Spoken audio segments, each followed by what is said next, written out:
Assalamualaikum warahmatullahi wabarakatuh. Selamat datang di video pembelajaran mata kuliah Hukum Etika dan Bisnis. Pada pertemuan pertama ini, ada pun yang ingin saya sampaikan pertama kali yakni capaian pembelajaran yang ingin kita capai dalam mata kuliah ini. Yang pertama yakni mahasiswa mampu memahami pengertian hukum berbagai tokoh, mampu mendeskripsikan hukum perdata dan hukum perikatan, mampu menggambarkan pengertian dan kedudukan hukum dagang, mampu memahami pengertian hukum bisnis, serta mampu memahami hukum bisnis di Indonesia. Pertama-tama, kita harus memahami pengertian dari hukum. Berikut adalah pengertian hukum menurut beberapa ahli. Dari pengertian tersebut, dapat kita simpulkan bahwa hukum adalah keseluruhan norma, baik tertulis maupun tidak tertulis, yang oleh kekuasaan dianggap sebagai peraturan yang mengikat dan mengatur bagi sebagian ataupun seluruh anggota masyarakat untuk menciptakan tertib dalam kehidupan masyarakat. Dari pengertian tersebut pula dapat kita ketahui bahwa hukum terdapat batasan antara yang boleh dan tidak boleh dilakukan, yang memaksa kita sebagai tiap individu untuk mematuhinya. Jika dilanggar, maka akan mendapatkan sanksi sesuai ketentuan yang berlaku. Hukum yang kita ketahui pada dasarnya ada dua, yakni hukum tertulis dan hukum tidak tertulis. Namun, jika kita pelajari lebih lanjut terkait hukum, ternyata pengelompokan hukum itu banyak, seperti yang dapat dilihat pada gambar berikut. Berdasarkan wujudnya, terdapat hukum tertulis dan tidak tertulis. Lalu, berdasarkan ruangnya, ada lokal yang berlaku di suatu daerah tertentu, ada nasional yang berlaku di negara tertentu, dan internasional yang mengatur antara dua atau lebih negara. Berdasarkan waktu berlakunya, hukum bisa dibagi jadi tiga. Yang pertama yaitu ius constitutum atau hukum positif, yang mana hukum ini berlaku sekarang bagi masyarakat yang ada di daerah tertentu. Yang kedua yakni ius consuendum atau hukum negatif, yang mana hukum ini berdasarkan yang ada di masa depan, contohnya yakni rancangan undang-undang. Dan terakhir yakni hukum asasi atau hukum alam, di mana hukum ini berlaku dimanapun, untuk siapapun dan kapanpun, tidak ada batasan waktu. Selanjutnya yakni menurut pribadi yang diaturnya. Jadi hukum itu digolongkan ke dalam, ada untuk satu golongan tertentu, ada yang bisa digunakan untuk semua golongan, dan ada pribadi yang antar golongan, di mana masing-masing dari mereka itu tunduk pada sistem hukum yang berlainan atau hukum antar golongan. Next adalah hukum berdasarkan isinya. Jadi ada public, ada private atau perdata. Hukum publik yaitu hukum yang mengatur hubungan antara negara dan warga negara yang menyangkut kepentingan umum. Sementara hukum private yaitu hukum yang mengatur hubungan antara orang yang satu dan yang lainnya yang menyangkut kepentingan perorangan. Masing-masing dari kedua hukum ini, baik itu publik maupun private, kedua hukum ini memiliki cabang-cabang lagi yang bisa kalian lihat pada gambar berikut ini. Lalu berdasarkan tugas dan fungsinya ada material dan forum. Hukum material adalah hukum yang memuat peraturan-peraturan yang mengatur kepentingan-kepentingan dan hubungan-hubungan berwujud, perintah-perintah, dan larangan-larangan. Contoh hukum material itu adalah hukum pidana, hukum perdata, hukum dagang, dan lain-lain. Sementara hukum formal atau hukum proses atau hukum acara merupakan hukum yang memuat peraturan-peraturan yang mengatur bagaimana cara-cara melaksanakan dan mempertahankan hukum material atau peraturan-peraturan yang mengatur bagaimana cara-caranya mengajukan sesuatu perkara ke muka pengadilan dan bagaimana cara-cara hakim memberikan putusan. Jadi ini merupakan gambaran umum dari klasifikasi hukum. Next, seperti yang saya sudah sampaikan di awal, bahwa pada dasarnya terdiri dari dua, yakni hukum tertulis dan hukum tidak tertulis.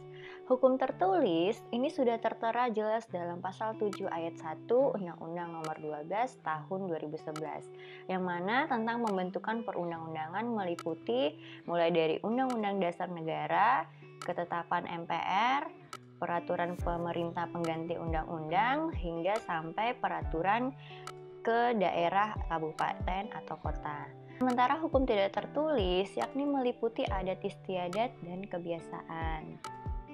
Secara garis besar, tujuan dari hukum yakni mengatur interaksi manusia di dalam masyarakat, lalu memberikan jaminan keamanan, kenyamanan, dan kebahagiaan setiap anggota masyarakat, lalu mengupayakan kemakmuran bagi seluruh masyarakat, serta melaksanakan dan mewujudkan keadilan sosial bagi seluruh masyarakat sesuai dengan cita-cita undang-undang kita. Oke, selanjutnya kita fokus pada hukum perdata dan hukum perikatan. Hukum perdata atau yang biasa disebut dengan hukum privat atau hukum sipil adalah hukum yang mengatur hubungan antar penduduk atau warga negara sehari-hari.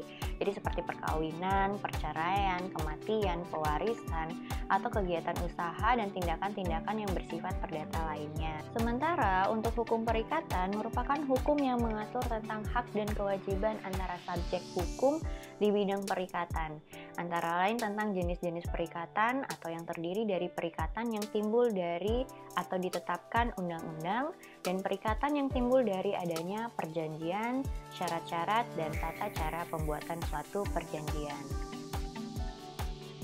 Sistematika hukum perdata dalam Kitab Undang-Undang Hukum Perdata terdiri atas 4 bagian, yakni ada buku pertama tentang orang, buku kedua tentang benda, buku ketiga tentang perikatan atau perjanjian, dan keempat yakni bukti 4 tentang pembuktian dan kadaluarsa. Di dalam hukum perdata ini terdapat hukum dagang, yang mana hukum dagang merupakan bagian dan perluasan dari hukum perdata. Hukum dagang masuk ke dalam ruang lingkup hukum perikatan.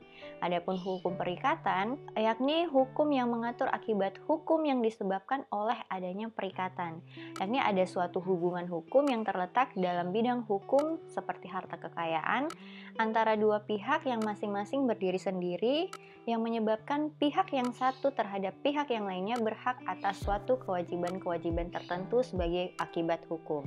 Pada intinya, hukum perikatan timbul karena adanya suatu kenyataan hukum. Dan dalam pasal 1320 KUH Perdata, untuk sahnya suatu perjanjian diperlukan 4 syarat, yakni sepakat mereka yang mengikatkan dirinya, yang kedua ada kecakapan untuk membuat suatu perikatan, ada suatu hal tertentu, dan ada suatu sebab yang halal. Next adalah bisnis atau hukum bisnis. Jadi bisnis itu merupakan suatu urusan atau kegiatan dagang, industri atau keuangan yang dihubungkan dengan produksi atau pertukaran barang ataupun jasa dengan menempatkan uang dari para entrepreneur dalam resiko tertentu, dengan usaha tertentu, dengan motif untuk mendapatkan keuntungan. Oke, hukum bisnis. Secara terminologi, hukum bisnis yakni yang pertama tata cara pelaksanaan urusan atau kegiatan dagang. Yang kedua, industri atau keuangan yang dihubungkan dengan produksi atau pertukaran barang ataupun jasa. Yang ketiga, dengan menempatkan uang dari entrepreneur dalam resiko tertentu. Yang keempat, yakni dengan usaha tertentu dengan motif atau dari entrepreneur tersebut adalah untuk mendapatkan keuntungan tertentu. Tujuan hukum bisnis yakni untuk menjamin berfungsinya keamanan mekanisme pasar secara efisien dan lancar. Yang kedua yakni untuk melindungi berbagai suatu jenis usaha, khususnya untuk jenis usaha kecil menengah. Yang ketiga, untuk membantu memperbaiki suatu sistem keuangan dan sistem perbankan. Yang keempat, memberikan perlindungan terhadap suatu pelaku ekonomi atau pelaku bisnis. Dan yang kelima, yakni untuk mewujudkan sebuah bisnis yang aman dan adil untuk semua pelaku bisnis. Selanjutnya, yakni fungsi hukum bisnis. Fungsi hukum bisnis itu bisa untuk dijadikan suatu sumber informasi bagi semua yang menggeluti para pelaku bisnis. Pelaku bisnis bisa lebih mengetahui hak dan kewajibannya saat membangun sebuah usaha, agar usaha atau bisnisnya tidak menyimpang dari aturan yang ada di dunia perbisnisan yang sudah tertulis dalam perundang-undangan dan tidak ada yang dirugikan. Yang ketiga, yakni untuk para pelaku bisnis agar memahami suatu hak-hak dan kewajibannya dalam suatu kegiatan bisnis. Dan yang terakhir, yakni agar terwujudnya suatu watak dan perilaku kegiatan di bidang bisnis atau kegiatan usaha yang adil, jujur, wajar, sehat, dan dinamis. Sumber hukum bisnis itu yang berkaitan dengan dasar terbentuknya hukum bisnis, yakni ada asas kontrak perjanjian dan asas kebebasan berkontrak. Lalu Menurut perundang-undangan, sumber hukum bisnis itu berasal dari hukum perdata yang tertuang dalam Kitab Undang-Undang Hukum Perdata atau KUH Perdata. Yang kedua, hukum publik yang tercantum dalam Kitab Undang-Undang Hukum Pidana atau Pidana Ekonomi. Yang ketiga, hukum dagang yang tercantum dalam Kitab Undang-Undang Hukum Dagang atau KUHD. Dan yang terakhir, peraturan lainnya di luar KUH Perdata, KUHP, dan KUHD. Selanjutnya yakni ruang lingkup hukum bisnis. Jadi ada kontrak bisnis, ada bentuk badan usaha dari CV, firma sampai PT, pasar modal, akuisisi, konsolidasi, jaminan hutang, surat-surat berharga, sampai bisnis internasional. Lalu ada hukum pengangkutan baik melalui darat, laut maupun udara, sampai dengan hukum tindak pidana pencucian uang. Jadi ruang lingkup hukum bisnis itu banyak. Selanjutnya yakni dasar hukum bisnis tertulis di Indonesia. Jadi ada KUH dagang yang belum banyak dirubah seperti keagenan dan distributor, lalu ada surat berharga, asuransi, pengangkutan laut. Lalu yang KUH dagangnya sudah banyak berubah yakni ketentuan-ketentuan dalam Kitab Undang-Undang Hukum Dagang yang pada prinsipnya masih berlaku tetapi telah banyak berubah adalah pengaturan tentang hal-hal misalnya pembukuan dagang dan asuransi. Nah, ini ada KUH dagang yang sudah diganti dengan perundang-undangan yang baru, yaitu ketentuan-ketentuan yang mengatur tentang berbagai aspek dari hukum bisnis. Seperti ada perseroan terbatas, ada pembukuan perseroan, ada reklame, dan penentuan kembali kepalitan. Selanjutnya ya ini KUH Perdata yang belum banyak diubah. Jadi ada ketentuan-ketentuan dalam KUH Perdata yang pada prinsipnya masih berlaku adalah pengaturan tentang hal-hal seperti kontrak jual beli atau hipotek atas kapal.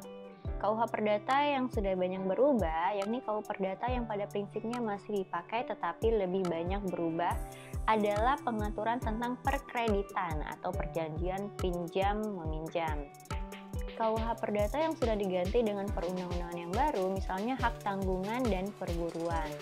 Lalu ada perdagangan yang tidak terkait dengan KUH dagang maupun KUH Perdata.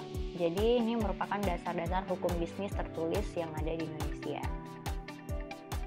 Lalu ada ketentuan-ketentuan yang tidak terikat dengan KUH Perdata atau KUH dagang tersebut. Antara lain adalah ketentuan-ketentuan tentang hal-hal sebagai berikut. Jadi ada perusahaan publik, ada penanaman modal asing, kepailitan, likuidasi, ada akuisisi, atas kekayaan intelektual, anti monopoli, perlindungan konsumen, penyelesaian sengketa bisnis, hingga bisnis internasional. Itulah tadi secara singkat tinjauan umum hukum dagang dan hukum bisnis di Indonesia. Sampai bertemu di video pembelajaran etika bisnis pertemuan berikutnya. Terima kasih banyak.